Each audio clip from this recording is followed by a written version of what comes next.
Hi friends, ನಮಸ್ಕಾರ. ಅಚ್ಚಸ್ ಕಿಚನ್ಗೆ ಸ್ವಾಗತ. ನಾನಿವತ್ತು ತುಂಬ ಈಸಿಯಾಗಿ ಹಾಗೂ ಕ್ವಿಕ್ಕಾಗಿ ಬೆಳಗಿನ ತಿಂಡಿಗೆ ಒಂದು ರೆಸಿಪಿ ತೋರಿಸ್ತಾ ಇದ್ದೀನಿ. ನಂತರ ಯಾರು ಬ್ಯಾಚುಲರ್ಸ್ ಇದ್ದೀರಾ ಹಾಗೂ ಫ್ಯಾಮಿಲಿ ಇದ್ದೀರಾ, ಬೆಳಗ್ಗೆ ಎದ್ದ ತಕ್ಷಣ ಏನು ತಿಂಡಿ ಮಾಡೋದು ಅನ್ನೋದೇ ಒಂದು ಯೋಚನೆ ಇರುತ್ತೆ.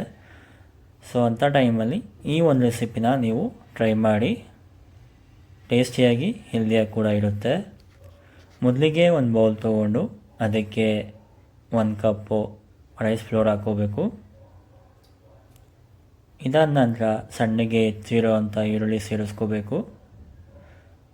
ತುರ್ಕೊಂಡಿರೋ ಅಂಥ ಸೌತೆಕಾಯಿ ಮತ್ತು ಹೆಚ್ಕೊಂಡಿರೋ ಅಂಥ ಕೊತ್ತಂಬರಿ, ಕರಿಬೇವು ಹಾಕೋಬೇಕು. ಖಾರಕ್ಕೆ ಹಸಿಮೆಣ್ಸಿನ್ಕಾಯಿ ಹಾಕೋತಾ ಇದ್ದೀನಿ. ಇದಾದ ನಂತರ ಕ್ಯಾರೆಟ್ ಸೇರಿಸ್ಕೋಬೇಕು, ತುರಿದಿರೋ ಅಂಥದ್ದು. ನಂತರ 1 ಸ್ಪೂನ್ ಜೀರಿಗೆ ಒಂದು ಫ್ಲೇವರ್ಫುಲ್ಲಾಗಿ ಮತ್ತು ಡೈಜೆಷನ್ ಕೂಡ ಹೆಲ್ಪ್ ಆಗುತ್ತೆ.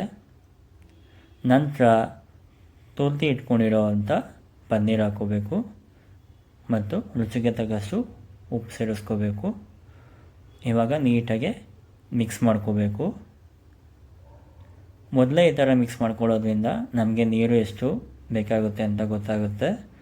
ಬಿಕಾಸ್ ಮೊದಲೇ ಸೌತೆಕಾಯಲ್ಲಿ ಮತ್ತು ಕ್ಯಾರೆಟಲ್ಲಿ ನೀರಿನ ಅಂಶ ಇರುತ್ತೆ.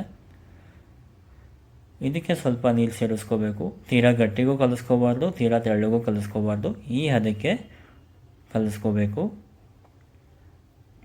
ಒಲೆ ಮೇಲೆ ಹಂಚಿಟ್ಟು ಹಂಚು ಕಾದಾದ ನಂತರ ರೊಟ್ಟಿ ಹಿಟ್ಟು ನಾವೇನು ಕಲಸಿರ್ತೀವಲ್ಲ ಅದನ್ನು ನೀಟಾಗಿ ಸ್ಪ್ರೆಡ್ ಮಾಡ್ಕೋಬೇಕು.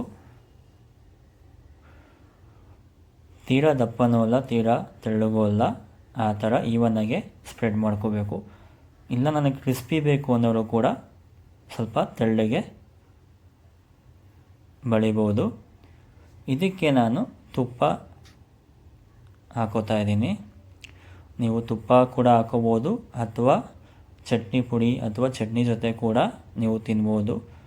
ಇದು ಮೊದಲೇ ಮಸಾಲೆ ರೊಟ್ಟಿ ಆಗಿರೋದ್ರಿಂದ ನೀವು ತುಪ್ಪ ಜೊತೆ ತಿಂದ್ರೇ ಒಳ್ಳೆ ಟೇಸ್ಟ್ ಕೂಡ ಇರುತ್ತೆ. ಯಾರ್ಯಾರು ಫ್ಯಾಟ್ ಲಾಸ್ ಜರ್ನಿಲಿದ್ದೀರಾ ಅವರು ಕೂಡ ಈ ರೆಸಿಪಿನ ಟ್ರೈ ಮಾಡ್ಬೋದು. ಇದೇ ಥರ ಮೋರ್ ಕುಕ್ಕಿಂಗ್ ವೀಡಿಯೋಸ್ಗೋಸ್ಕರ ನನ್ನ ಕಿಚನ್ನ ಫಾಲೋ ಮಾಡಿ ಹಾಗೂ ಸಬ್ಸ್ಕ್ರೈಬ್ ಮಾಡಿ. ಹಾಗೂ ರೆಸಿಪಿ ಹೇಗಿತ್ತು ಅಂತ ಕಮೆಂಟ್ ಮೂಲಕ ತಿಳಿಸಿ. Thank you.